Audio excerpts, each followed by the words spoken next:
The Florida Podcast Network, the voice of Florida.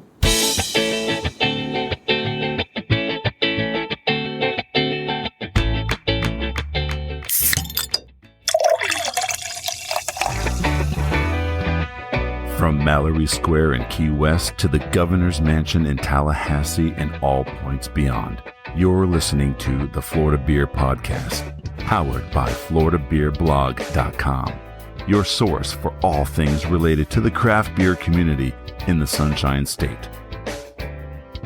And now your host, Dave Butler.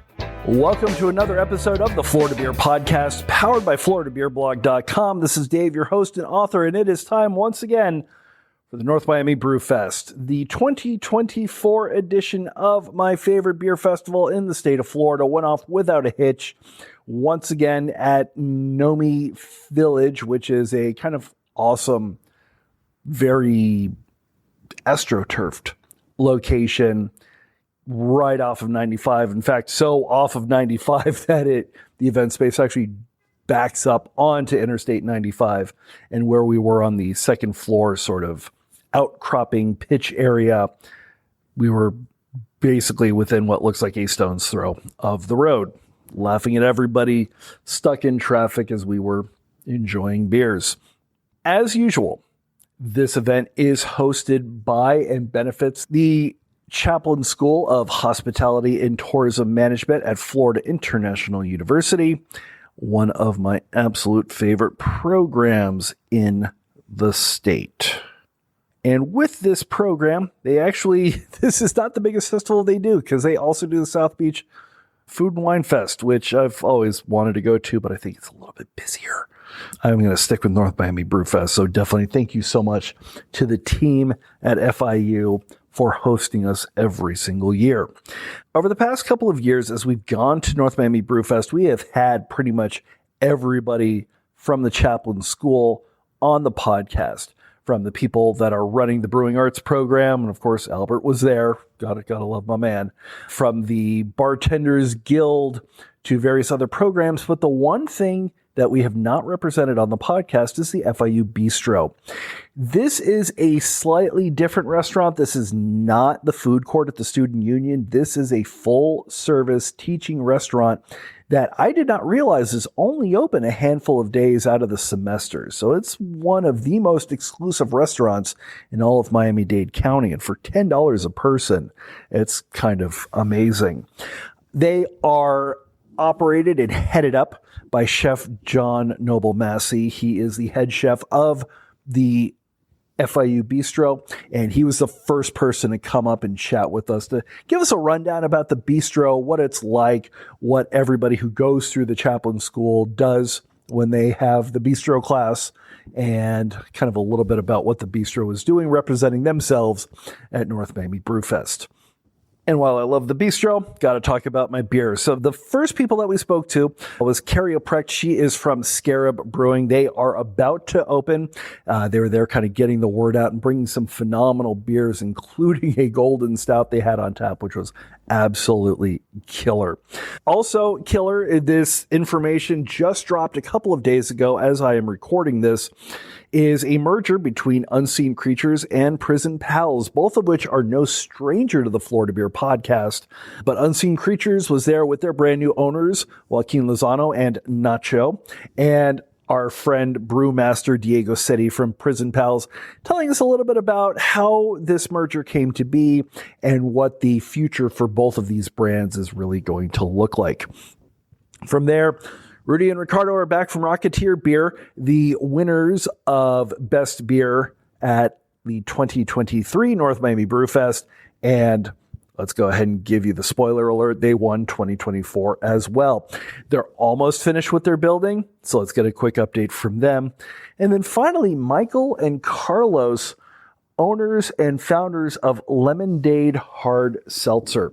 Had not tried the product before. It is one that is being contract brewed by Prison Pals, so that should tell you how good it is, because Diego's amazing. But it's absolutely fantastic, and they were there with all three of their flavors. They had a berry flavor, the original lemon, and a coconut that I think might have been the favorite beverage of the entire event for my entire team. They ended up winning third, which is nice. Actually, second place, beer-wise, went to our friends at Brewsaki, who we interviewed, I think, last year. So you can go back and check them out as well. So we've got a lot of people to get through, a lot of time to listen, but a lot of great information. So enjoy our rundown of the 2024 version of North Miami Brewfest. Enjoy.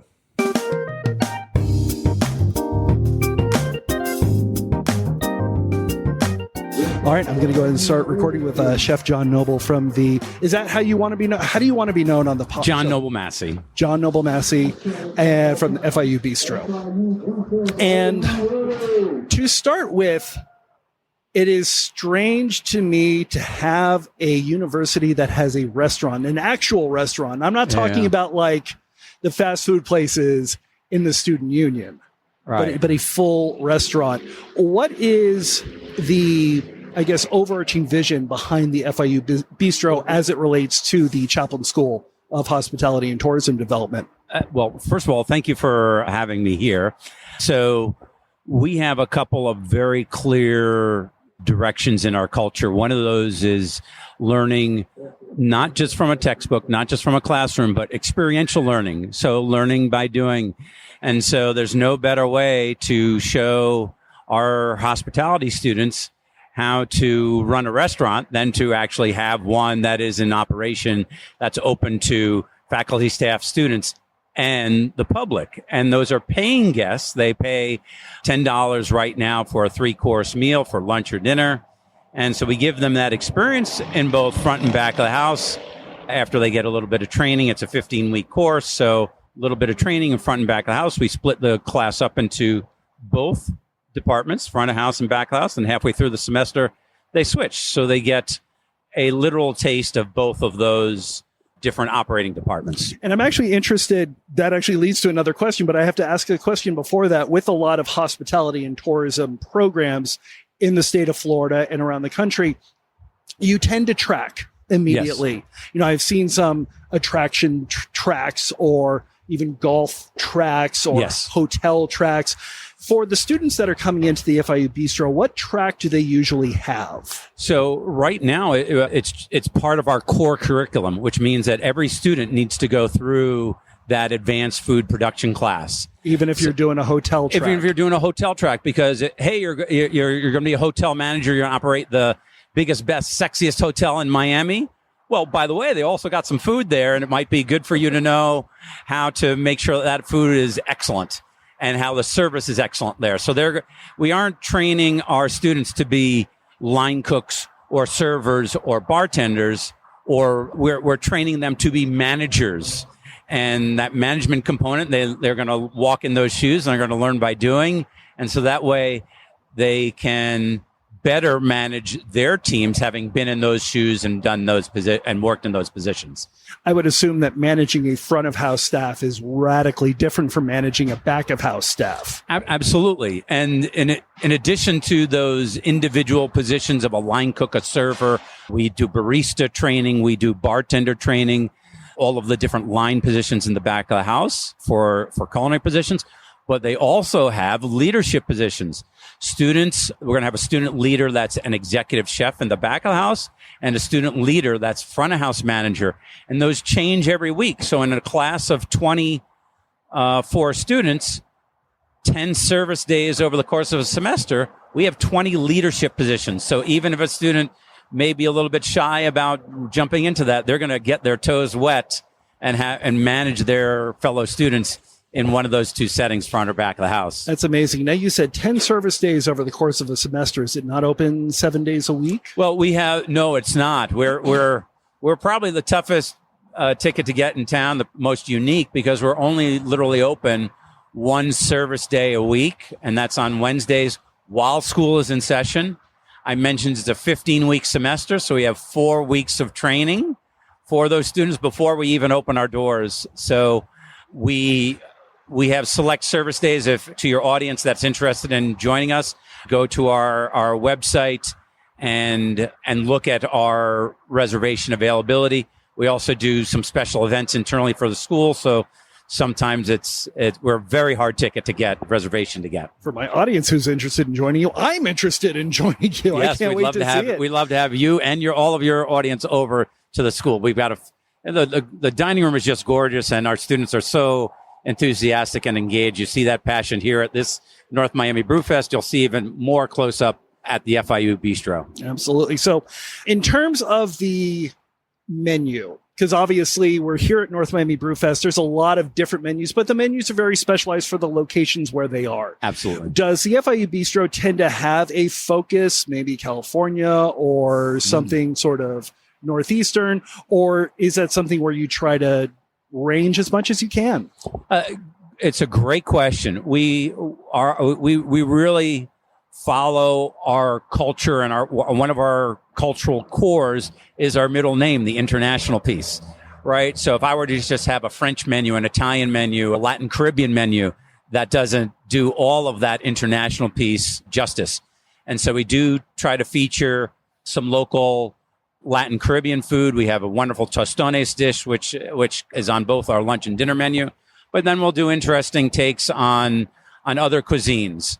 We have a fresh tiramisu for dessert, Italian in origin, but we add a little bit of Asian flavors there by making it with strawberries, and we're soaking Maria cookies in green tea as opposed to coffee, ladyfingers in espresso coffee for a traditional tiramisu. My wife is as interested to hear that as I am. And since we have a lot of alumni here, are there a lot of alumni at the restaurants here that you have seen come through the program? Oh yeah, I've seen several. Our alumni that are at Temple Street Eatery are located right by us today. They're fabulous. They own a wonderful restaurant in Fort Lauderdale.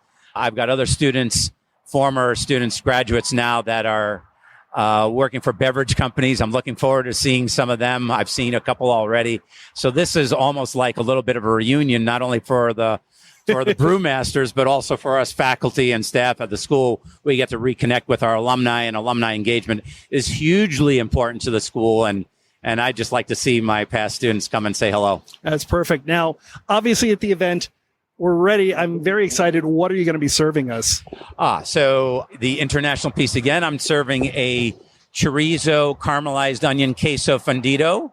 We're serving that over a Doritos bag chips, kind of like a walking taco with fresh jalapeno, tomato, and cilantro. So it's sustainable because we don't need a lot of serviceware to eat that, and you can walk around portable, and it's freaking delicious. That's amazing. When that is ready, I definitely need to get some. Yeah, please do. Thank you so much. I appreciate it. And I'm going to start checking the website to get some reservations. My pleasure. Thanks for having me here. I find it, I have a natural affinity towards anything Egyptian. I always have. I love that. And we had a professional brewery in Tampa that was Egyptian themed, and we just lost them, unfortunately, which is a shame. But I will ask you as to, let's just start off, because for a brewery in Miami, Egyptian is not readily the first theme that you don't get. think of it, do you? So where did that come from? Let's just start there. There's three aspects of it. First, I love the idea of let's go all the way back to the beginning of beer and reset, and let's not worry about where beer is right now, and say, if 6,000 years ago we're finding remnants of what there was clearly a tap room in Mesopotamia.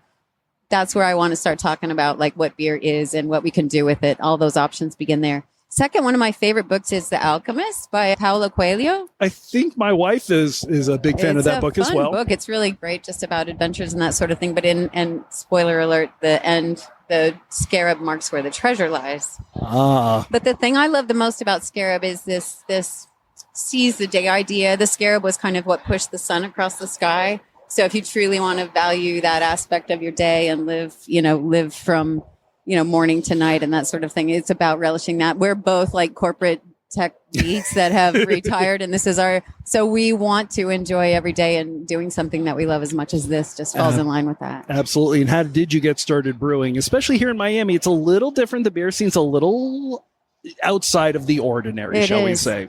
Yeah, no, just looking at different hobbies and really knowing that we wanted to get out of corporate America, trying to figure out how we wanted to do that. We took a couple of courses at FIU.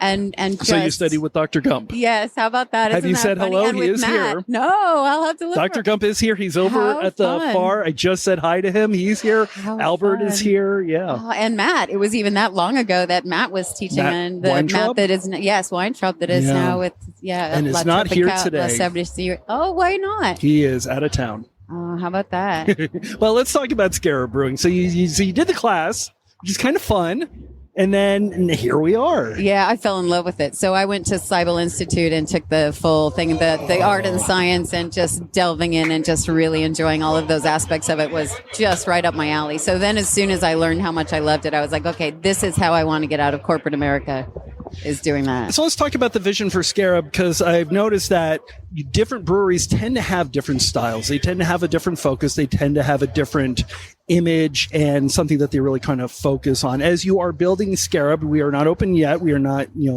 closed, but we're going to get there. Right. Hopefully. Next spring. What is Scarab going to be? Like, what is it going to be like? You family friendly, hype brewery. Like, what are we looking at? It's about the communication aspect. We've been to so many places in the Miami area that are so loud you can't even talk, that you just can't relax. What? So loud what? that yes, exactly. I've been trying to text people across the table from me at different breweries before, and I just want to lose my mind.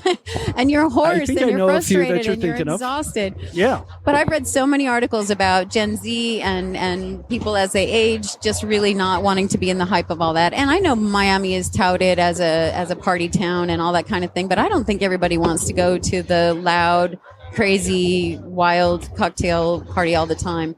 And especially when you've got the option to go to someplace quiet where the music is good, but it's not loud. And you can sit and connect with people. We really have it set up, and that's the vision we have. We've traveled to Europe quite a bit, and there's a lot of tap rooms and breweries in Europe that just have exactly that vibe. It's a place where people get together and be able to connect, meet new people, whatever it is. The music is always spot on, and it's quiet enough that you can have a good conversation and really spend quality time together. That's perfect. What did you bring us? Because this is magnificent. You like it? It's an yeah. American IPA. Double dry hopped with Citra. I'm a big Citra fan. I know it's the classic, but it's just that good. It's one of those don't fix it if it's not broken. There we go. And then you said something about spring. In terms of as you're drinking on the beer. We have a zoning issue that we're working to resolve. So it's Isn't difficult to know exactly right. There's always a little something, and that's I think one of the challenges that breweries often find. Right, you're stuck with the burden of being zoned in an industrial district. Yes, but you have to have parking that is sufficient for a retail space. Yes. Which those two things are just anathema. My wife always thinks it's funny because whenever I take her to a new brewery, about 9 times out of 10, we're going into an industrial park. Absolutely. And I remember her even saying, oh, well, look, it's another industrial park. And I'm like, yes, it is. Yeah. Why is brewing considered manufacturing? Why do we have to be industrially zoned? I don't know. But there's always a challenge or two. And so I think when you put those two requirements together, that you have to have sufficient parking for the taproom space, but you have to find an industrially zoned space that is going to allow that to happen, you're just going to get into trouble. Yeah. And it's funny. I've been to California. There were some breweries that I went to that were in industrial places, but by the time they were open, the industrial businesses had closed. And the only things that were open were breweries and CrossFit gyms. Oh, how about that? And they used all the parking that was empty at night. So, yeah. Yeah, those are great companion businesses. They really are. Awesome. So what else did you bring to North Miami Brewfest? Because I know not just this. Yes, we brought, we were trying to find some things that are really interesting and unusual. So I brought one we're calling Hex, with the Egyptian word for magic is Heka. So it's a blonde stout. So it's got chocolate and coffee tones. That's your thing. My wife is very interested. And then I've got another version of this American IPA that's not double dry hopped, but it has mango in it, and the mango is just the aroma, whatever it is about Citra, Amarillo, and Simcoe that goes with something like a mango. I can't touch it. So it's a really nice IPA. And then we have one more that's just it's a California Common, actually, a specialized amber lager that's got a real nice toasty finish. Nice. That sounds amazing. I love a good California common. Yeah. Love a California common. Love a Kentucky common. I'm excited to try more. All So good. yeah, Come on down. perfect. I'm excited. Thank you so much, and keep us afloat as to when you open. Will do. I'll keep in touch. I promise. Thank you. So we are sitting here with Prison Pals and Unseen Creatures. It's been a little while since I've had either of you on the podcast. Yes, it is. But we've had some changes, haven't we? Yep. Yes. Well, go ahead and describe them, please. I was about to say. Why we speaking are of both changes- together. That's why you are together. Yes, exactly. That is why we are introducing you these lovely beers here, as a combo mix pack of Unseen Creatures and Prison Pals all together. Well, this is what we have here at the fest. It's a mix. Okay, This is a yeah. mix of what we have. It's not something that we are selling as a mix. I appreciate it. And that is Yeah. because Prison Pals and Unseen Creatures are... Are owned by the same company. Together Yep. now, Are yes. together, yes. Yep. And it's very exciting news. Well, so I guess since the last time I spoke to Unseen Creatures, it was a different staff and different ownership. How did you come into the Owls, as it were, and then go grab the prisoners? I don't know. There's more football players in your lineup than there is anything else. But so how did you come to do that? How did that process get started? I started working with Diego, Juan, and Bruno, founders and owners of Prison Palace at 2021. I was working with them for a couple months. Then for some things, life things, I make a step away. So I started talking with Marco, the last owner of Unseen Creatures. I made a partnership with them, and we started growing the brand, making more beer, and always having a very good relationship with Prison Palace. So we are from the same country. With Juan, the old owner, we are from the same city. Really? So Where in Argentina are you from? we are from Bahia Blanca, same as Nacho. Okay. Nacho's my best friend since we were 6 years. So we came together from Bahia Blanca in 2022 for Unseen Creatures. I came in 2021 to start working with Diego and Prison Palace. This year, after long conversations, we make a deal all together to start working all together, get the union of Argentinians in Miami, trying to make cool stuff all together with another exciting in a new place coming soon, middle of next year in Miami Gardens. Oh, okay, Miami Gardens. Nice. It's going to be a wild place. It's interesting because I have had plenty of Argentinians in my life. I used to work for Argentinians, the company that I was used to work for a long time ago was founded. And it's amazing that when you talk about Miami, yes, everybody thinks of Cuban culture. Yep. But the Argentinian influence down here is so big. And even here at North Miami Brewfest, not just the beers, but there's a lot of food here. In fact, I know the winners last year, La Birra Bar, are Argentinian. They were on the podcast. Some of the best burgers I have ever had. Why do you think that South Florida has such a strong Argentinian vein running through it? That's not an easy question to answer. I have a cue. Okay. I think Messi also helps a lot. Okay. Well, I will say is Messi came here because it's, Well, you've The got things to- in Argentina are not doing very well in the last years. Yeah. So- They're out now, aren't they? What? They're out, aren't they? Yes. Yeah. Yeah. Yeah. Too sad. To Atlanta. Yep. Yeah. Oh, come on. Third game. Well, it happens. You can't win it all. But I think Miami, it was also a very good place for Argentinians after COVID and after such a lot of things going on the country. It was a very nice timing for the people to get here. There's a lot of soccer growing in Miami. That's what most of the Argentinian loves. Yep. So I think all these things, it brings all the Argentinians to this beautiful place. Yeah, I think the beach, the weather, it's summer pretty much all year round here, except for, hurricanes. But I don't know why, but Argentinians doesn't listen to that part when you tell the story. You have some hurricanes here and there, and no, we don't like to hear that part of the story. So like, come to Miami. There are some hurricanes. In fact, we might be getting one next week. I don't know.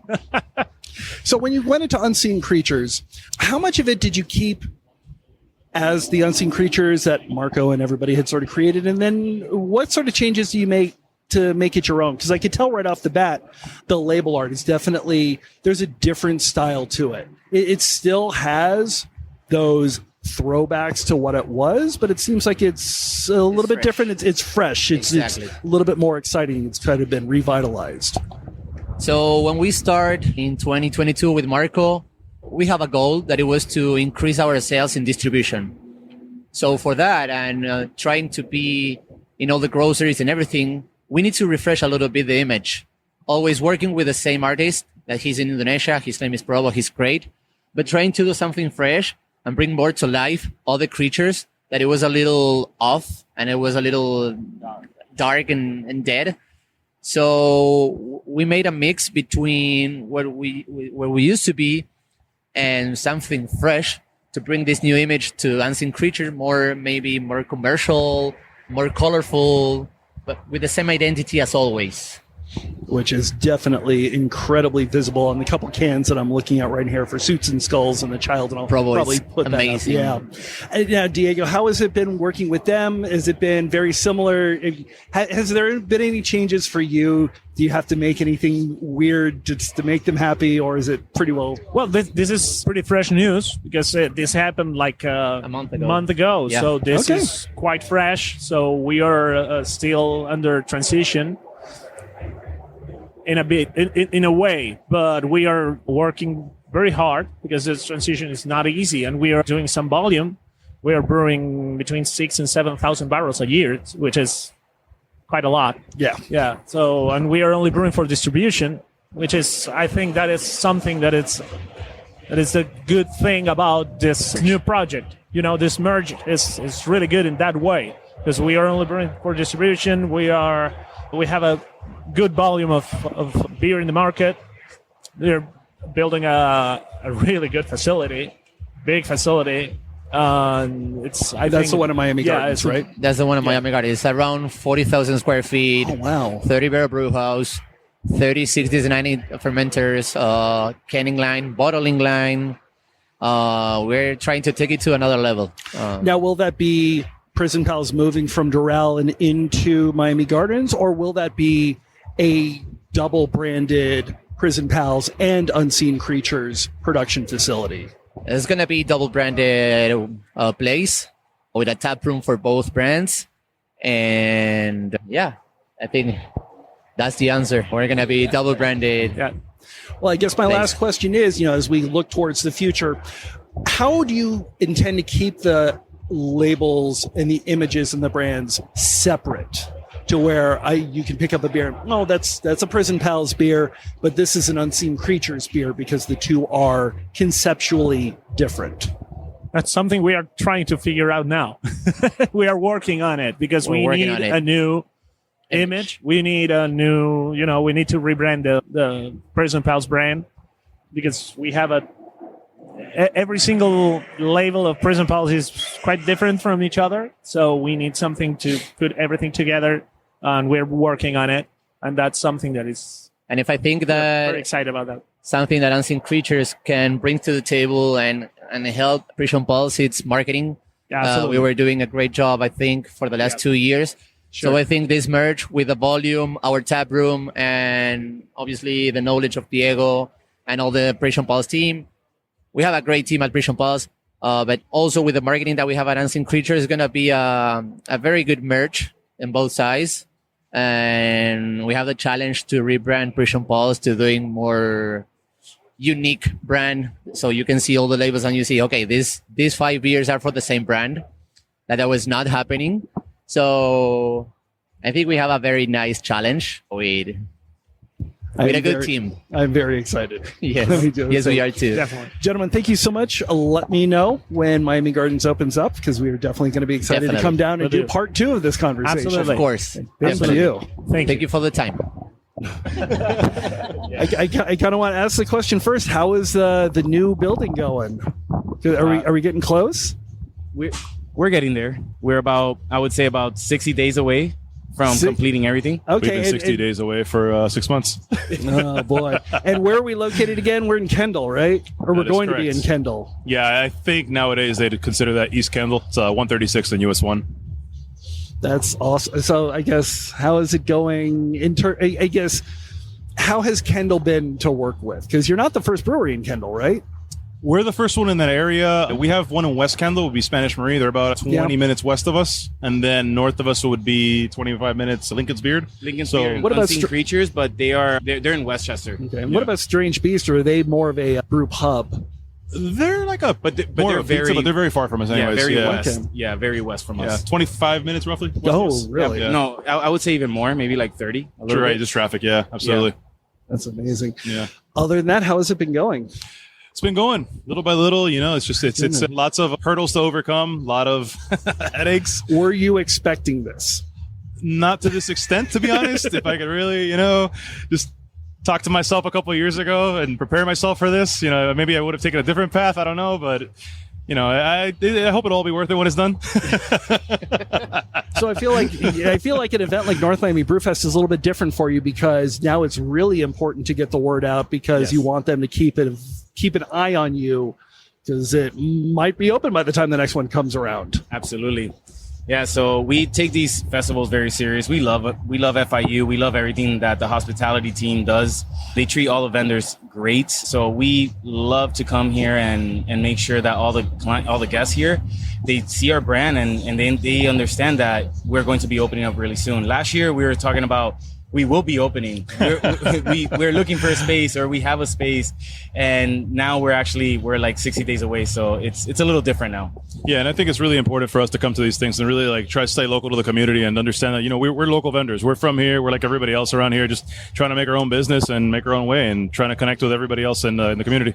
Is it to the point where you got the people that sort of expect you to be here? It's like, okay, what'd you bring this time? I've tried that. I haven't tried that. Yeah, funny enough, we've gotten some messages earlier today and yesterday asking, hey, you guys going to be there? Oh my God, I'm so excited you're going to be there. And, we didn't expect that because we're like, again, neck deep in the midst of construction. We were just so focused on that. And it's really hard to take some time away to do something like this. So it's nice to get those messages that really come through and tell us like, hey, we're looking for you guys. We want you guys to be there. So it's like a nice little bit of inspiration, or what do you call that? Yeah, no, it's inspiration because I would say that yesterday I was in the ruts going through construction. There's a lot going on. So I sat down and I just thought to myself, I finally am going to get away from that construction and go back to why I started this. And these events pretty much is why I started this, because I love engaging with everyone. I love seeing all the different breweries and the guests here, and just that's why I started this. And this is a good feeling for me. Yeah, absolutely. Coming to these things and like trying to put our best foot forward, make the best beer we can for everybody, and seeing the smiles on their faces when they taste something. I mean, really, that's what it's all about at the end of the day. This is like, it's something to make people happy and just bring them together. And that's what we love doing this. Have you basically dialed the recipes in at this point? You've got here's the couple, like, hello, Dave. This is what it's going to be. We are done. A little self-promotion We're not going to be, of course, absolutely. We're done. We're pretty good with this one. I'm happy where this is. Let's start working on others. Yeah, I would say that we've dialed in a good amount, at least enough to fill up the taps for the first stuff for opening, and then we'll just iterate on things, make new stuff as time goes on. But definitely, Hello Dave is one of those that was set in stone last year, which is why it's not here. I'm pushing for changes. I'm kidding. God, first change is the name. Who's this Dave person? Let's get somebody else. Seriously, in there. Who's that guy? But I guess here my question: you're still doing the stuff is at home. Obviously, the system is not up yet. Are you prepared for any changes when you try to upscale the size of the brews? Yeah, I mean, absolutely. We've done a few other brews on larger systems with friends and with other people in the industry that we're close to, and kind of like your brother-in-law or whatever he is. Yeah, as well. Shout out to Hopsized. Yeah, so we've done a few other larger batches, so I kind of know what to expect. Of course, our system is going to be very unique to us, so there are changes that we'll have to make to keep at least the flavors on brand. But for the most part, I think that we're ready for that and ready to adjust as we need to. And if something's not up to par, just the public will never see it.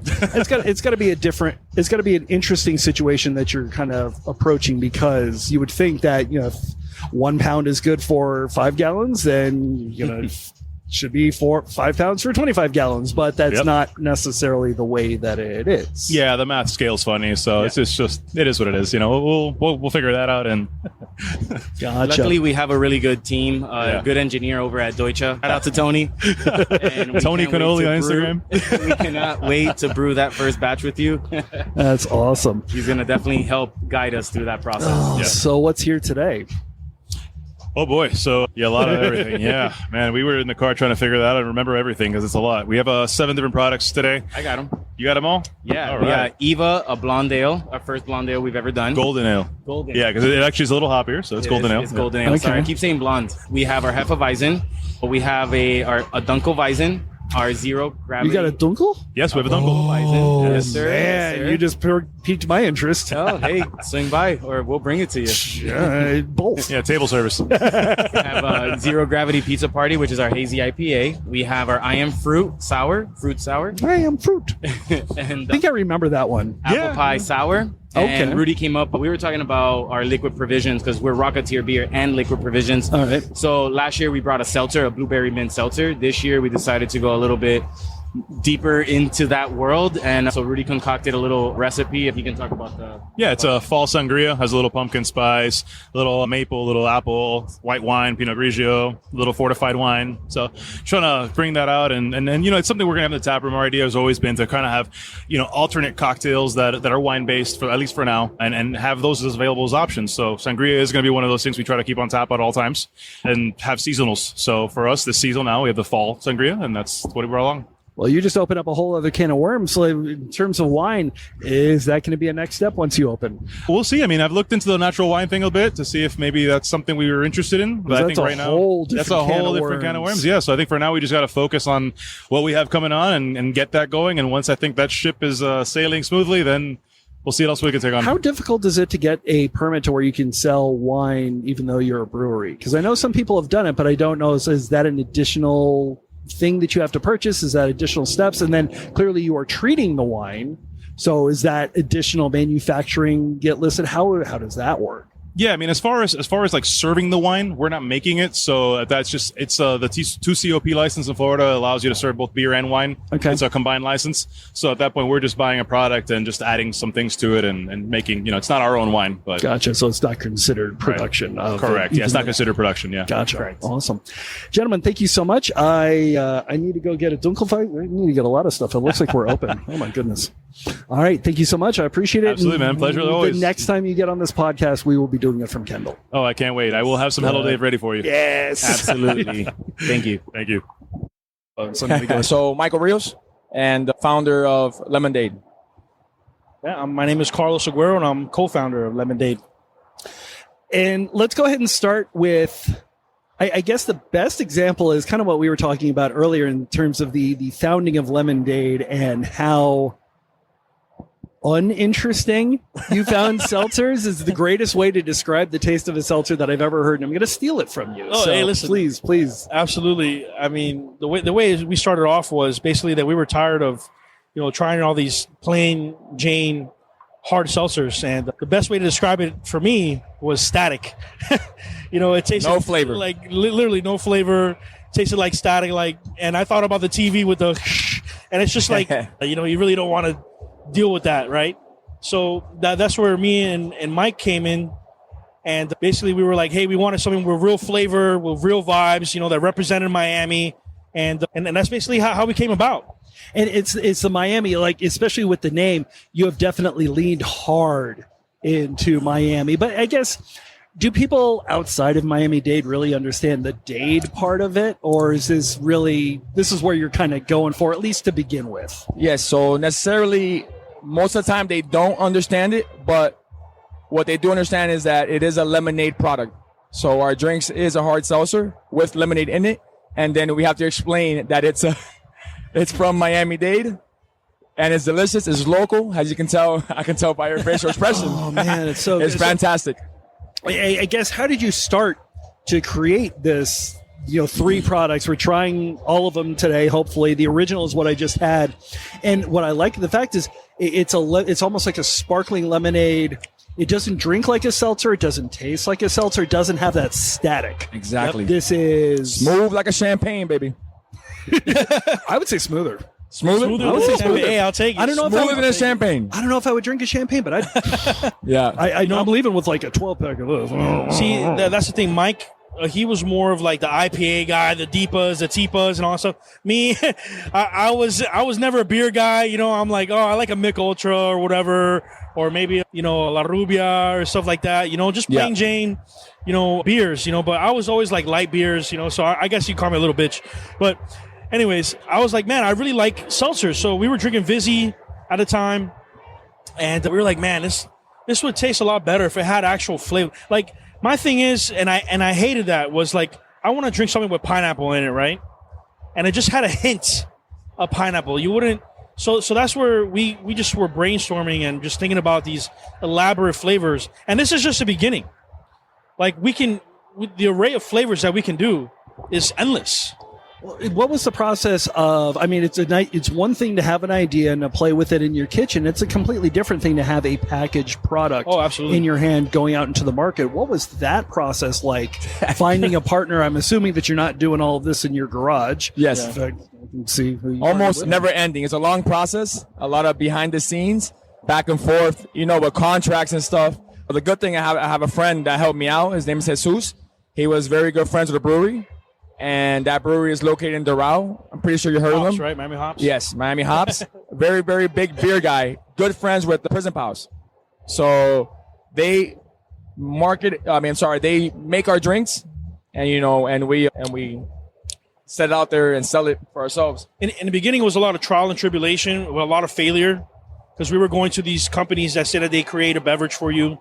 They're selling us $250,000. So much. You know, for a flavor, for one flavor. Not even the product can, anything like that, just to create the flavor. So, you know, and for someone who's small, that's a lot. So we were really looking around, and I say about a 3-month process.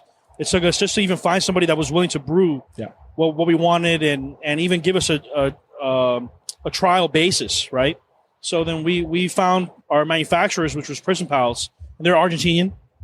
You know, the best. I mean, honestly, Diego, the best in the business. Diego is on this episode as well. We just interviewed him a little while ago with them and Unseen Creatures. Yeah, Diego is incredible, and I don't think he gets quite the respect that he should here in the state of Florida. Yep. Yeah, he's amazing. He's a visionary, you know, and I think he's revolutionizing the game, you know. And then he brought our vision and he brought it into reality, you know. And then obviously with the tweaks that we wanted and everything like that, because obviously we were the ones with the idea and everything like that, but he's a brewmaster. I was going to say, was it a difficult, long process working with Diego in terms of, you know, maybe this isn't here, maybe that isn't here? How long did it take from the point where you met with Prison Pals, met with Diego, to the point where, yes, this is the product that I had envisioned all those days, months, weeks, years ago? Yeah, it was definitely a long process. It was about a year long. I don't know if you know Bruno Lapper. He's also from Unseen Creatures. He's the head brewmaster over there. And before he was with Prison Pals, he was the one actually doing the trials. So we had about 6 trials in small form. Because, you know, you start with a small batch. You start off with a small batch. We had six trials of them. So they had to say, hey, we need more flavor. We need more sugar content, you know, more natural flavoring, everything like that. And we did not go cheap on this. We used the highest quality ingredients out there. And that's something that we really focused on.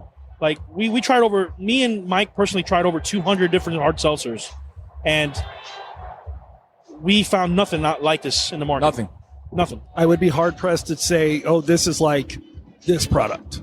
This is like that product. You know, every thin, tall can, it's difficult for me to say. So it's interesting. And it's interesting that you're coming into the market with more than just the original flavor, because right now we've switched to blueberry, which is what you just more sour. Yes. Yeah. So it's a little bit tart. It's a little bit, you know, it's berry. You can definitely taste that berry flavor. My initial question is, did you want to just stick with the lemonade and then eventually, maybe we should try these other variants? Or was that always sort of the image? Like, you know, yes, we've got this. Let's play with it. Let's treat it. Let's do something a little bit different right out of the gate. Okay, so ideally, we could have done 1 flavor, but we always had a vision. 3, you know, it comes in a mix pack. That's what we liked. And also the way the brewery, the machines are set, It's barrels, yeah. The barrels, it's distributed by 3. So you can do 1 flavor, or you can make a really big batch and and it's separated by 3 flavors, which is what we did. Yeah. And we have a palette for each. We have the OG, it's more crisp, more light. We have the coconut crush, very fruity, very, very smooth as well. And then the blurberry, like you said, is more tart. Yeah, absolutely. And what has been, obviously before North Miami Brewfest, what has the market reaction been to this new product? Yeah, we've been to quite a few festivals and they love us. The biggest challenge that we're having is because we're small business and trying to get our foot in the door. You're competing with these big competitors, right? Not easy, yeah. So we've realized very early on in this business, it's a lot of pay to play. That's sad to hear. That's really sad to hear. Yeah, it's a lot of pay to play to get in the stores and everything like that. Even though they say, hey, we love your product, the thing is that it comes down to pricing and everything like that. And we're a craft hard seltzer, so we're not essentially cheap hard seltzer. We're comparable to a craft beer. I can taste in terms of that, pricing. though. Yes, exactly. You can taste the ingredients. The thing is the average person that drinks this won't think that this is a craft hard seltzer. They're just thinking they're drinking a regular seltzer. But this is a small business, small batch, big flavor. We put a lot of love into it, a lot of heart into it, and that's the thing, And craft breweries, they're struggling right now, because a lot of people are moving away from that, the economy the way it is and everything, So that's been our basis. We've been having a lot of issues trying to get into these big stores. We got approved for Total Wine. We just got to have a distributor that's to get us in. So if you know a distributor, hey, let us know. But we got approved. We had Tap 42, Lee Hunter, okay, sat down with us within 2 weeks of brewing the brew that we had. He goes, I love this. I want this in my stores.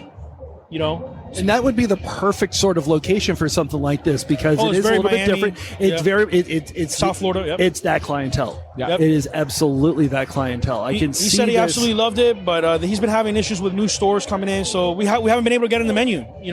But I'm sure if we were a big company, he'd be like, hey, come on right in. Absolutely. Yeah. Yep. I can see this as also being sort of a mixer. You go to certain places and it will start because I will say this does not drink like a 6%. Oh no, this does not. This drinks like a 0%. You can barely taste it. And that's the problem. Yeah. I know that this is gonna. Yeah. Oh no, this is 6%. You drink 2-3, you're already feeling it. Oh yeah, absolutely. You're feeling it. And that's the thing. People don't realize a basic hard seltzer or a basic beer is 4.5%. Yeah, absolutely. And that's our thing too. We wanted to go that extra mile, that extra step. Not only did we want that real flavor, but we wanted that extra punch. Best seller. Okay, so we've just opened up the Coconut Crush, which is the third. I haven't even tasted it yet. Amazing. And already I'm happy. Ready? From Hialeah to Miami Beach, baby. That's it. We're done. So, I mean, don't get me wrong. Original is great and Blueberry is great, but you saved the best for last. Absolutely. Exactly. My God, that's so good. Yep. My God. Miami's best hard seltzer. That's amazing. That's our best seller. People love it. Is it hard to really introduce stuff like this to Miami natives because Miami is traditionally not a beer location. It's traditionally not a seltzer location. It is a mixed drink sort of location. Maybe even vodka and then nothing else. Has that been a difficult sell? Not at all. No. They love it. They see the colors. They see the vibes. They love our drinks. It's one of the best drinks I ever had. The problem is, again, that we're small. The distributor, they say, hey, that's our biggest challenge. Are we with Eagle Brands? Are we with Gold Coast? And, some stores we can't really get into. Publix, it's been a difficulty. Yeah.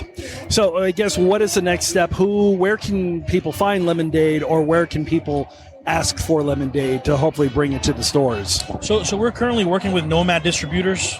He's a one-man show. His name is Lou. Yeah, the big man Lou. He's a great guy. I don't know if you know him. I don't. He's an awesome guy. He's very well known in the craft beer world, and he's a one man show.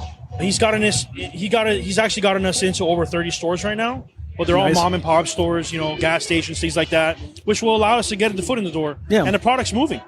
Yeah, it's funny. There's another vodka, Balt's Vodka. They were on the podcast years ago. Very similar, small, thing. Started in the mom and pops, but eventually they grew. So absolutely. Yeah, so we started off with mom and pops, and we're in about 30 stores right now. The best way to reach us is going on Instagram, Lemondade 305 on Instagram, and just shoot us a DM. We're constantly on there. You can message us at any time, and we'll let you know what's the closest location to you. That's awesome. Gentlemen, thank you so much. I appreciate it. Thank I'm you. going to keep drinking some of this Coconut Crush because it really is that good. Thank you so much. Really appreciate it. And that is another North Miami Brewfest in the books. Ladies and gentlemen, we will be back next year because I cannot stay away from it. It is literally my favorite beer festival in the entire state. With our next episode, we are going back to our basics. Let's go visit a brewery and chat with some owners and talk about awesome things. And it's going to be a little bit farther north from North Miami Brewfest. We're not getting up to the state line, though, but it is a couple hours away from where we were in North Miami. And the best way for you to find out who that is and when that releases is to follow us on social media. We are at Florida Beer Blog on Instagram, Threads, Blue Sky, and X. We are at FL Beer Blog on Facebook. We are on the internet at floridabeerblog.com and floridabeerpodcast.com. You can reach out to us at floridabeerblog@gmail.com. And make sure to follow us on the podcasting app of your choice. We are on Amazon Podcasts, Apple Podcasts, Spotify, iHeartRadio, YouTube. We're on all of them. And if you could, like us, subscribe to us, give us a nice, healthy 5-star review. It really does help get the word out amongst the podcasting public. We are also a very proud member of the Florida Podcast Network, a collection of amazing Florida-based podcasts, and you can find out more about them at floridapodcastnetwork.com. Our intro announcer is Jeff Brozovich. Field producer is Steve Piccola. Executive producer for the Florida Podcast Network and Grand High Poobah is Jimmy Lagonier. This is David Butler, your host and author. We will see you next week. Thank you so much for listening, and drink Florida Craft.